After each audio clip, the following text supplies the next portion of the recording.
श्री कुंज बिहारी श्री अरदास। हमने अक्सर लोगों को ये कहते हुए सुना है कि भाई ये कोई वक्त है, ये कोई समय है, ये कोई उम्र है आपके कंठी माला धारण करने की, आपको लहसुन प्याज का त्याग करने की, या आपको इस तरह से तिलक धारण करने की। ये कोई उम्र नहीं है, हर चीज़ की एक उम्र होती है। तो आज की हमारी चर्चा इसी चीज़ के ऊपर है कि आखिर भक्ति करने की सही उम्र क्या होती है। तो आपसे उससे पहले मैं आपसे एक प्रश्न करना चाहूँगी। यदि आपके सामने 3 तरह के आम रखे जाएं, एक तो कच्चा आम, छोटा और कच्चा आम, दूसरे जो नया नया ताज़ा ताज़ा पका आम, और तीसरा जो आम पक के गल गया है, तो आप किस तरह का आम लेना पसंद करेंगे? तो आई थिंक हम में से सभी का एक ही उत्तर होगा कि जो नया ताज़ा पका हुआ आम है हम सबको वही चाहिए होगा। तो जिस तरह हमें एक नया ताज़ा पका आम चाहिए, क्योंकि हमें पता है कि वो आम पौष्टिक भी है, खाने लायक भी है, हम उसे खा भी सकते हैं, स्वाद भी वो बहुत अच्छा है, गले आम की तरह वो बदबूदार नहीं हो गया है, उसके अंदर कीड़े भी हो सकते हैं गले हुए आम में। तो हमें मालूम होता है जो नया नया ताज़ा ताज़ा पका हुआ आम है वो हर तरह से अच्छा है, तो इसीलिए हम उसको लेना पसंद करते हैं। तो इसी तरह हमारा जो शरीर है जब ये छुटपन में होता है उस वक्त ये कच्चा होता है, अपरिपक्व होता है।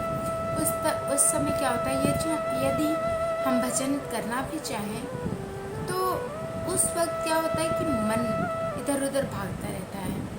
देखिए, संस्कार तो पढ़ सकते हैं लेकिन वो संस्कार पुष्ट नहीं होते हैं। उस टाइम पे हम अगर अपने बच्चों को, आने वाली पीढ़ी को हम सिखाएं कि नाम ऐसे लेते हैं, उनको संस्कार दें सेवा का, वो अलग चीज़ है।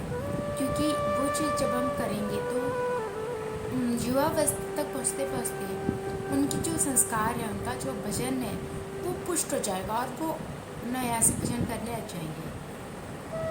लेकिन यदि आप सोचें कि छुटपन में ही कोई बच्चा भजन करता है तो बहुत मुश्किल है, क्योंकि छुटपन में बच्चों का चित्त जो होता है वो अस्थिर होता है, बच्चों का मन इधर उधर भागता होता है, उनको किसी नियम का कोई नियम कायदा कानून उनसे नहीं मिल पाता।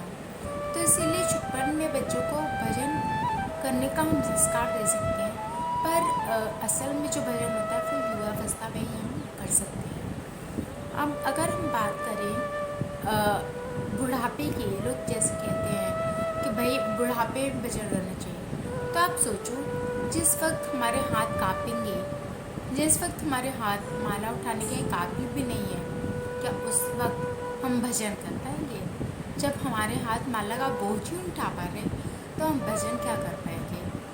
प्लस आप ये सोचो बुढ़ापे, और भाई किसको पता है, कौन जानता है कि हमारा बुढ़ापा आएगा भी कि नहीं आएगा? हमें तो अगले पल का भान नहीं है कि अगर हो सकता है बैठे बैठे ही मेरा जीवन शांत हो जाए, मेरा जीवन काराग्रस्त हो जाए। तो हम लोगों को इतना भी नहीं पता कि भाई अगला पल हमारे लिए है या नहीं है। तो क्या गारंटी है कि हम बुढ़ापे तक भजन करने के लिए रह पाएंगे? तो जो लोग भी कहते हैं ना कि भाई भजन बुढ़ापे का काम है, उनसे मैं यही बात पूछूंगी कि आपको पता है कि आप कब तक जिएंगे? अगर नहीं पता तो अभी से हरि नाम में लगिए, क्योंकि हमारे साथ यदि कुछ जाएगा ना तो हरि नाम है और कोई भी चीज़ नहीं है। बस भगवान का जितना नाम आप लेंगे ना, नाम ही हमारी असली पूंजी, असली दौलत है। तो हमको नाम ही लेना है। जब जागो तभी सवेरा।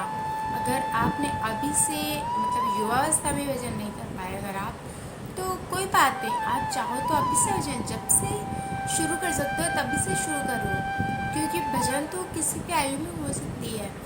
लेकिन इस चीज़ की कोई मतलब ये चीज़ कोई अमिट नहीं है कि आपको बुढ़ापे में भजन करना है, क्योंकि हमें तो इस चीज़ को पता ही नहीं है कि बुढ़ापा आएगा भी कि नहीं आएगा।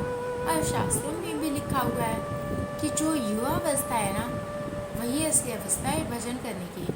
क्योंकि जिस टाइम में हमारे शरीर में शक्ति है, हमारे इंद्रियों में शक्ति है, हमारा बुद्धि जो है हम उसको स्थिर कर सकते हैं, वो टाइम होता है भजन का। और वैसे भी युवा अवस्था में जो आजकल जैसा दौर चल रहा है ना, इसमें तो भजन बहुत ही आवश्यक है।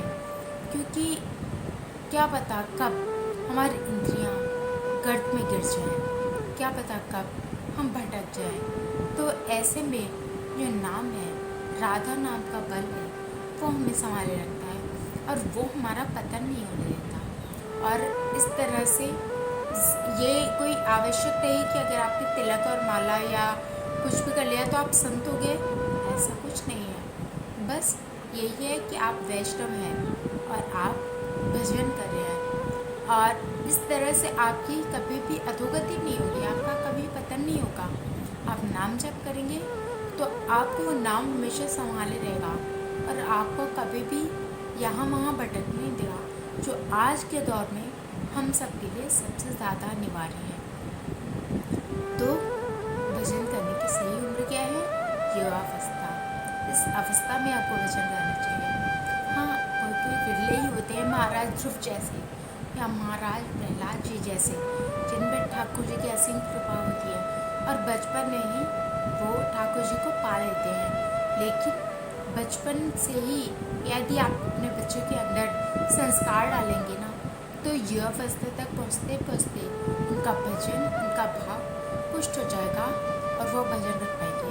और यदि जो लोग युवावस्था में भजन करते हैं, जब अगर छुटपन से लेके युवावस्था से लेके अगर आप भजन करते जा रहे हैं ना, तो उम्र के जिस पड़ाव पे, बुढ़ापे में जब लोग कहते हैं कि भाई हमें बुढ़ापे में ये सब करने की चीज़ें हैं, उनको मैं बता दूँ, अगर अभी से हमारे जिह्वा को आदत हो जाएगी ना, तो बुढ़ापे तक जाते जाते हमें भजन करना नहीं होगा, हमारा भजन होगा, स्वतः ही होगा। तो आज से और अभी से जिसने भजन शुरू कर दिया है उनको तो साधुवाद, वो लोग भजन अपना कंटिन्यू रखें, नाम जप करते रहें, जितना हो सके उतना नाम जप करें। और जो लोग भजन नहीं कर पाए अब तक, उनको मैं हाथ जोड़कर निवेदन करूँगी कि आप लोग कृपया भजन अभी से शुरू करें, क्योंकि भजन ही हमारी असली पूंजी है। भजन के ही दम पे हम कुछ भी प्राप्त कर सकते हैं, ठाकुर जी को प्राप्त कर सकते हैं। भजन ही हमारा सब कुछ है। अगर आप जाएंगे इस संसार से तो सिर्फ नाम ही लेकर जाएंगे, तो इसलिए भजन कीजिए, केवल भजन कीजिए। और जिनके घर में या आसपास छोटे बच्चे हैं, उनको मैं ये कहूँगी कि अपने छोटे बच्चों के अंदर अभी से संस्कार डालिए कि उनको आगे किस तरह से नाम जप करना है, आगे उनको किस तरह से प्रभु की सेवा में रत होना है। उसके बाद से देखिए पूरा का पूरा आपका घर, परिवार, आसपास सब कुछ, हर चीज़ भगवान नाम में हो जाएगी, हर जगह भगवान का नाम। श्री कुंज बिहारी श्री हरदास।